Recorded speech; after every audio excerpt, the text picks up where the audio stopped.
Hello दोस्तों। सीधे करते हैं काम की बात। अगर खसरा खतियान में नाम गलत है तो कैसे सुधरेगा। मान के चलिए आपका खसरा है या खतियान है, अलग अलग राज्यों में अलग अलग नाम से जाना जाता है। मान के चलिए आपका नाम राम है और खसरे में लिख गया श्याम है। अब जो श्याम नाम लिखा वो गलत है, राम नाम सही है। तो इसको सुधारने की प्रक्रिया को ही मैं आज आपको बहुत ही सरल तरीके से समझाने की कोशिश करता हूँ। सीधे करते हैं काम की बात।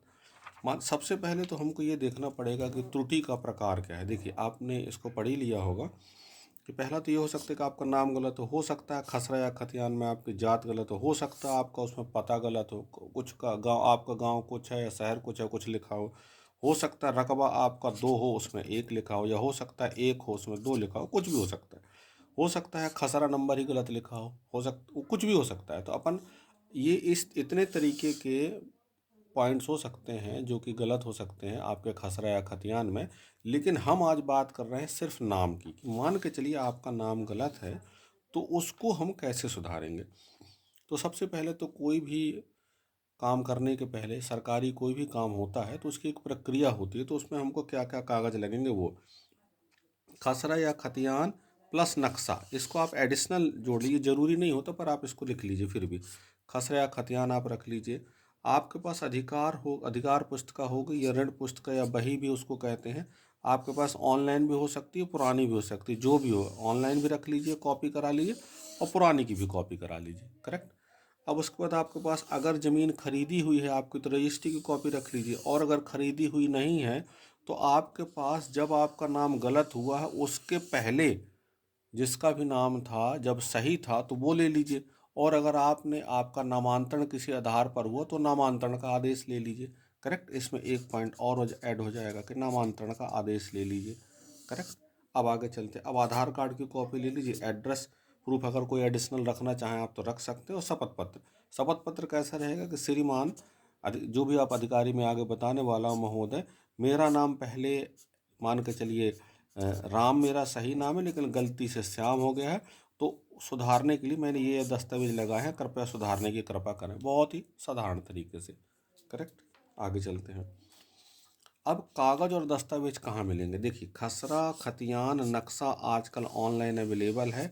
आप जन सेवा केंद्र में चले जाइए, लोक सेवा केंद्र में चले जाइए, तहसीली में चले जाइए, कियोस्क में चले जाइए, या सर्विस सेंटर में चले जाइए, आपको ये मिल जाएंगे। अधिकार पुस्तिका या ऋण पुस्तिका या बही जो मैंने आपको समझाया, एक ही नाम है सभी, तो वो भी आपको ऑनलाइन मिल जाएंगे। अब रजिस्ट्री की कॉपी तो आप ही के पास होगी तो वो ले लीजिए और उसको सप्रमाणित कर लीजिए। सप्रमाणित का मतलब क्या होता है, आप उसमें दस्तखत कर दीजिए। करेक्ट। तो सप्रमाणित, या अगर मान के चलिए तहसीली में नहीं मानते तो नोटरी करा दीजिए। अगर नोटरी से भी नहीं मानते हैं तो आप उसको प्रमाणित कॉपी करा लीजिए। प्रमाणित कॉपी कहाँ मिलेगी आपको, ये प्रमाणित कॉपी रजिस्ट्री की मिलेगी सब रजिस्ट्रार कार्यालय में। आपको आवेदन देना पड़ेगा, वहाँ से आपको इसकी प्रमाणित कॉपी मिल जाएगी। आधार की कॉपी ले लीजिए और एक शपथ पत्र जो मैंने आपको बनवाया है। करेक्ट। अब आवेदन किसके पास करना पड़ेगा, तो आवेदन आपका होगा एस उपखंड अधिकारी, इसको एसडीएम भी कहते हैं, और इन्हीं को सब डिविजनल मैजिस्ट्रेट भी कहा जाता है। तो ये कुल मिला के एक ही बात है। करेक्ट। और वो कहाँ होगा, तहसीली में। आपकी जो भी तहसील होगी, तहसील को और क्या क्या बोलते हैं, अन्य राज्यों में कहीं अंचल भी बोल देते हैं और कहीं ब्लॉक भी बोल देते हैं। तो जो जैसी स्थिति हो उस हिसाब से आप वहाँ पहुँच सकते हैं। आगे चलें। अब आवेदन के बाद क्या होगा, ये बहुत महत्वपूर्ण है। इस चार्ट को आप देख लीजिए, चाहें तो इसको आप कॉपी करके रख सकते हैं। ये बहुत ही इंपॉर्टेंट चार्ट है। ये देखिए, मैं इसको एक बार एक्सप्लेन कर देता हूँ तो आपको बिल्कुल क्रिस्टल क्लियर हो जाएगा, बिल्कुल आराम से पिक्चर क्लियर हो जाएगी। अब जैसे ही आप आवेदन एसडीएम साहब को देंगे तो एसडीएम साहब के यहाँ से पेपर कहाँ जाएगा, तहसीलदार के यहाँ। तहसीलदार से जांच के लिए कहाँ जाएगा, आरआई पटवारी के पास जाएगा, कहीं कहीं उसको लेखपाल या राजस्व कर्मचारी भी कहते हैं। उसके बाद क्या होगा, ये आरआई पटवारी लेखपाल आपके आवेदन की जांच करेंगे। अब जांच में क्या, पंचनामा बनाएंगे, प्रतिवेदन करेंगे, अपनी जांच रिपोर्ट प्रस्तुत करेंगे। और वो किसको प्रस्तुत करेंगे, वो प्रस्तुत कर देंगे वापस तहसीली और तहसीलदार के पास चला जाएगा। तहसीलदार साहब उसमें अपना आदेश लगा करके और आपके उनके आवेदन से, मतलब आरआई पटवारी के आवेदन से सहमत है या असहमत है, जो भी स्थिति होगी वो माननीय एसडीएम साहब के पास भेज देंगे। अब माननीय एसडीएम साहब के पास दो स्थितियां निर्मित होंगी। पहला, अगर 5 साल से पुराना केस है तो वो डिस्ट्रिक्ट मजिस्ट्रेट साहब के पास भेजेंगे, फिर उसके बाद वापस केस वहीं आ जाएगा। अगर अगर 5 साल से पुराना केस नहीं है तो वो उसमें अपना आदेश पारित कर देंगे। जब आदेश पारित हो जाएगा तो आप उसकी सत्यापित प्रति के लिए आवेदन कर दीजिए, ठीक ना। लेकिन जब आदेश पारित होगा तो वो आदेश कहाँ जाएगा? तहसीलदार साहब के पास।